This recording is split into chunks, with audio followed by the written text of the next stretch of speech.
Welcome on in, football fans. Hopefully, everyone's having a solid Saturday night. Here we are with our Week 17 main slate preview, going over DFS and props for Sunday's main slate. Here in this video, we'll make sure you have all the info you need there for tomorrow, whether you're playing DFS, some of those GPP contests, or over there for the prop side of things. We'll make sure to give you a few props to keep your eye on as well. So a lot to get into here. Going to keep this one real quick. Let's go ahead and start it off with our top stacks of the week. When you're thinking about a main slate, you really want to think through it through correlation, right? The sort of game environments you want to be attacking. And these three in particular stand out here for week 17. First off, we've got 13 games to choose from, so ownership a little bit more spread out than usual. So any mega chalk this week is amplified, right? You put it under a magnifying glass when there are so many different options to choose from. So all three here are going to be relatively low owned, especially when you have guys that are nearly 20% owned. A little 6% mark over here on Patrick Mahomes. I know compared to 3%, a 0.5% owned Tua doesn't look all that differentiated, but Jalen Hurts is like 20% owned. You've got a 12% owned Brock Purdy. These guys in comparison, are the lower owned of the bunch. So it started off top, right? We've got Josh Allen going against the New England Patriots. What I like about this game isn't so much the matchup. The Patriots can be a little bit stingy. It's the motivation factor for the Bills. They've been on a roll over the last month. They've got to make it into the playoffs here soon. And anytime you have a Josh Allen, just 3% ownership, it's going to at least get a little bit of attention for me, a little bit of intrigue out there in GPPs. What I like about the matchup isn't so much the defensive side, it's the fact that these games normally stay competitive, right? The Patriots play very well within their own division and have for the last 4 or 5 years, whether that's Bill Belichick, right, adjusting to the first game around, right, getting ready for that second matchup, or it's just the fact that the Patriots play as a tough team. For whatever reason, the Dolphins, the Bills, the Jets know the story, right? The Patriots come to play in these divisional matchups. So out there, I think guys like Elliott, Douglas, Parker as buybacks could be potential sneaky options. And what I like about Elliott and Douglas in particular is that it doesn't have to be a massively high scoring game for those sort of players to get there. Elliott has seen plenty of targets out of the backfield, has games of over 6 receptions over the last 3. Douglas himself is a PPR monster. Parker, a little bit more of a red zone threat, but in either circumstance, one of those 3 getting there seems like a logical scenario if this game does shoot out. So over there on the Bills side, you've got Diggs. Kincaid is you can use for a little bit of leverage. Kincaid is one of the lower owned tight ends on this slate. You could go James Cook. He has some receiving upside out there. Or of course, good old Gabe Davis, who normally either goes for 0 yards out there or will go for like 150 and 2 touchdowns.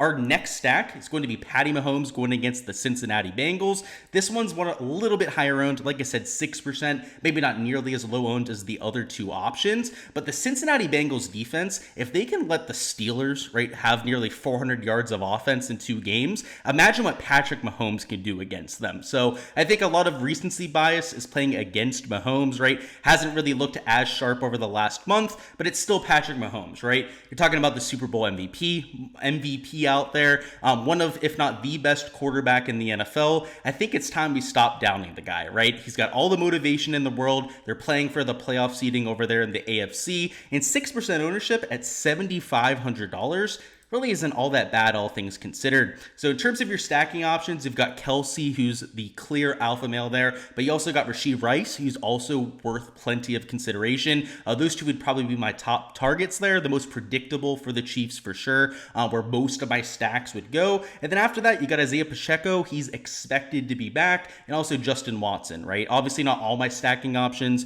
are going to be posted on the sheet here. They are in all the other tabs. Of course, guys, right? All of the spreadsheets, everything you see in the videos here can be accessed on my Patreon page. But yeah, I'm mostly sticking to the top 2, right? Pacheco, Justin Watson are probably little flyer plays I'm getting to, just because of the amount of targets, the concentrated target share that you have over there for Kelsey and Rice.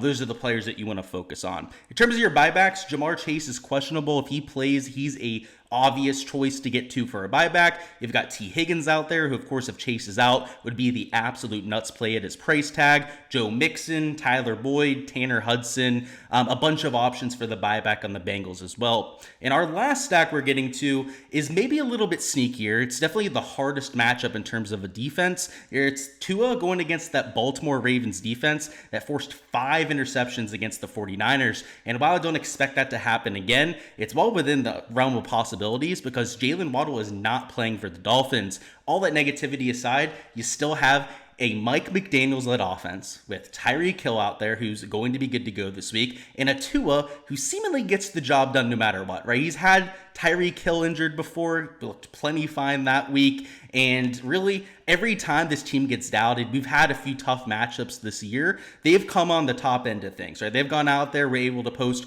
25, 30-point games against the Dallas Cowboys defense. Early in the year, I believe they played the Bills when they were one of the better defenses in the year, posted a relatively high score on them.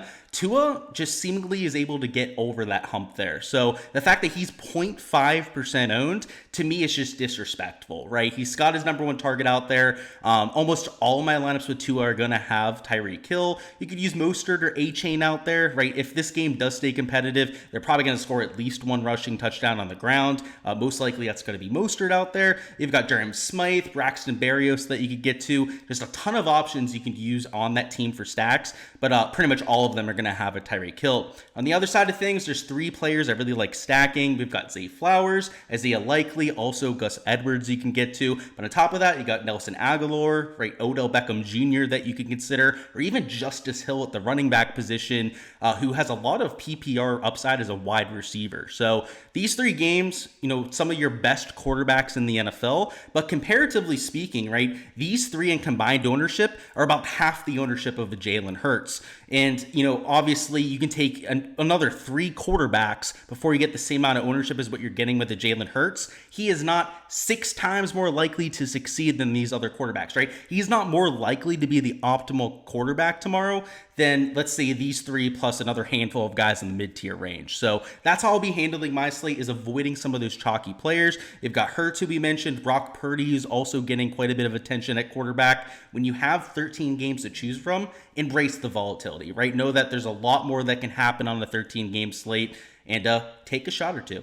And now for the prop side of things, where you've got 2 props over here on Underdog that are really catching my eye. So first off, we got this over on Khalil Herbert rushing yards, who's at 26.5 yards, yet projects in my modeling for about 40 rushing yards tomorrow. So the main reason for that is, or I should say for the projection, would be for the fact that Deonta Foreman is coming back, because last week Herbert had over 20 carries for 110 rushing yards. So was very efficient against a pretty stingy rushing defense. And this time around, that doesn't change. Right, Falcons are a pretty stingy bunch themselves, but even with Deonta Foreman coming back, I still project Herbert as the clear number 1 running back, as something that he earned last week with that start. So I project him in the 12 to 14 carry range, and with that sort of workload, right, he's a solid 15, 20 yards too low. So that's why I like this Khalil Herbert prop. If you compare him to a lot of the sports books out there, he's also an exceptional value. At this metric, he's on a few books at minus 130 or more odds, and then on a few books like FanDuel, he's even up at 28.5 yards. So there's a little bit of sportsbook discrepancy there. You have the line value in your direction as well. That with the workload that I'm projecting for, all has me taking the over here. And then the other prop we're taking on Underdog is going to be the over on Deontay Johnson receptions. He's at 3.5. He's also minus 130 or more juice on most of the sports books out there. On FanDuel, he's up at 4.5 receptions. And though he's juiced towards the under, right, he's at 4.5 for a reason. They don't have him at 3.5 juiced over. So I like that for Deontay. This is a prop that probably gets bumped at some point. And last week, it was the George Pickens show, right? Everyone remembers that with the primetime game. But for most of the season, the PPR possession type of wide receiver has been Deontay Johnson, and against a Seahawks defense that has some physical corners out there that can kind of handle a George Pickens, especially after all the attention he got last week, it's probably going to be Deontay Johnson's time to shine. So you've got the sportsbook odds working in your favor. You've got the fact that I think he's going to get a little bit less attention this week, helping him out there on the offensive end. Both solid props that you can take on Underdog to get a little bit of sportsbook value and a little bit of projection value as well. A partnership that I just started and have really been enjoying is with DGF Fantasy. They're a site that goes out there, post odds boards, different ways to find plus EV plays on Underdog Prize Picks and plenty of other sports books. And what I personally use with DGF and what's really helped me out with my process is being able to line shop, right? Take a look at what the odds are across, a multitude of different sites and other tools out there that, they have for this that people post spreadsheets on, like line discrepancies. This updates live, right? So you can go on here, refresh at any point of the day and get the most up-to-date information. You can see on here, I have Khalil Herbert's prop brought up here. You can see they have him at a 52.33% chance to hit. I think it's a little bit higher than that, but just based on the pure sportsbook data, no opinions, no projections at all, that's the kind of line value that we're getting, right? So obviously my process where I go out there and get my exposure is when the sportsbook value aligns with my projections, right? So not only am I taking, lines that I think are a discrepancy compared to where they should be, but you also are getting the best line available. And in fact, on a lot of these DFS sites, you're getting a better line that you can get elsewhere. So this Khalil Herbert over was something that I would add to a lot of different slips out there. Let's go ahead and check out the Deontay Johnson prop. So let's go down here.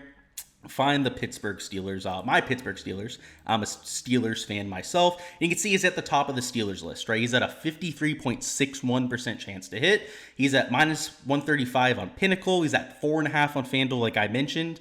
And then a lot of the other books, right, is like minus 130 or more odds. So that's why I use this for my analysis. It's real easy to do, right? If you go out there and just select all the different teams in the NFL, right? You'll get all the best props that you can take. So if you're somebody that's doing NBA, NFL, they have a bunch of different sports on here that you can sort by. It's real useful for all of that. And if you want to join DGF, real affordable, not crazy with the pricing out there. Check out the link in the bottom of the bio. I have a referral link on there. Gives you a little bit of a sign up bonus, a little bit cheaper out there, and gives your boy here a little kickback as well. So check that out. It's been helpful for me. It makes the research process of doing line comparison, if you're doing it by hand, which at this point, right, that's real archaic, it would save you infinite amounts of time. But even if you're doing it based on, again, sheets that aren't automatically updating, it gives you that ease of access as well.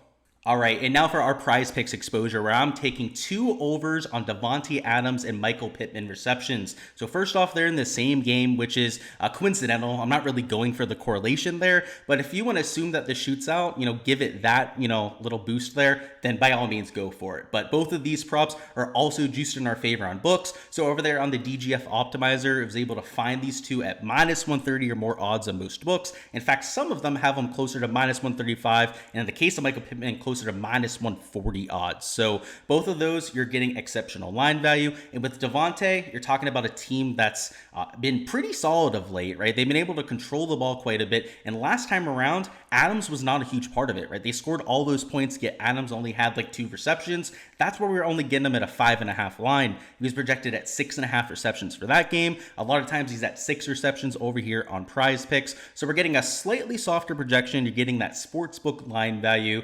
And if you want to convince yourself of some correlation here, we can say that too. And then with the Michael Pittman prop, he was obviously out with a concussion that he suffered against the Steelers. Horrible hit. Pretty glad that KZ was suspended for the year, just to get that on the record. He deserved it. It wasn't just that hit, by the way. As a Steelers fan, he had quite a few of those this year, so not sure what he was doing. But glad that Pittman is back, and he's always Minshew's #1 target, right? He gets spammed with targets from Minshew. There are actually a few times earlier in the year that I took unders on Michael Pittman receptions and got completely burned by it. So I've learned my lesson. I've been on the over train for the last month or so, and now that he's going against this Las Vegas defense, which isn't all that stout, especially against the pass, you gotta like the sportsbook value there too. So 2 overs I was taking over here on the prize pick side, and Michael Pittman I don't believe is even available in Underdog. I believe Davante Adams was though. So if you wanted to mix him in for a little 3-man action, you can feel free to go ahead and do that as well. Alrighty guys, that is all I've got for the preview for week 17. Before we hop on out of here, go ahead and smash that like button for me, and also go ahead and subscribe so you don't miss any of the content in the future. Monday Night Football will have a video coming out, so make sure you keep an eye out for that. And of course, for the rest of the season and the playoffs, we'll have plenty of showdown slates to go, only one more main slate video, But gonna have plenty of content. Super Bowl is going to be an absolute blast. Let's go out there and have ourselves a solid end to the year. Appreciate all the support here. Again, check out the Patreon page if you want access to all the behind the scenes info, whether it's my DFS spreadsheets where I have my projections, ownership, player pool on there, or over there on the prop side where I'm posting all the exposure I'm getting to on Underdog and Prize Picks. Make sure to check all of that out. Link is down below. Link to sign up for DGF Fantasy is also down in the description. Go ahead, click both of those, support your boy there if it sounds like something you want to do, and let's go out there and have ourselves a night. Best of luck with all those lineups, all those prop slips that you're entering tomorrow, and let's go out there and have ourselves a weekend.